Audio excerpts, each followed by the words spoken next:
One thing that keeps me puzzled, despite having studied finance and economics at the world's best universities, the following question remains unanswered.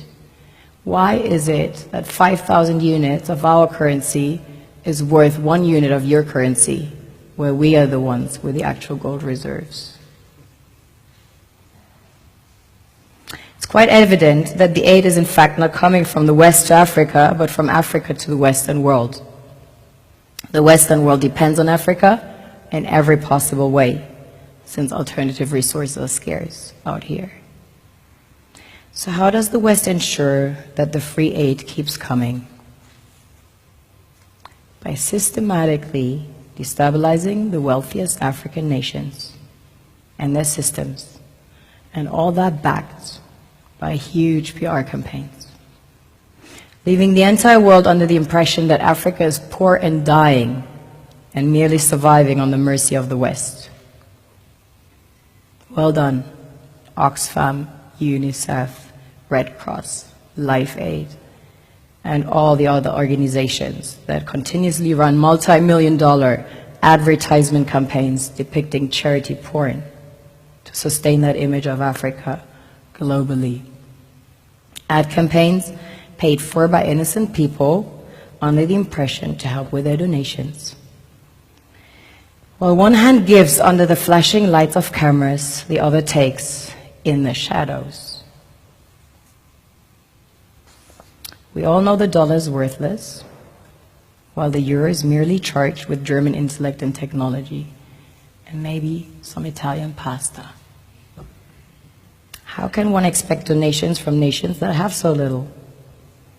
It's super sweet of you to come with your colored paper in exchange for our gold and diamonds. But instead, you should come empty-handed, filled with integrity and honor. We want to share with you our wealth and invite you to share with us. The perception is that a healthy and striving Africa would not disperse its resources as freely and cheaply, which is logical. Of course, it would instead sell its resources at world market prices, which in turn would destabilize and weaken Western economies, established on the post-colonial free meal system.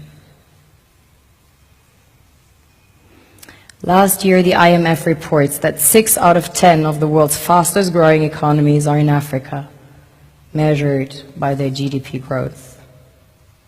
The French Treasury, for example, is receiving about $500 billion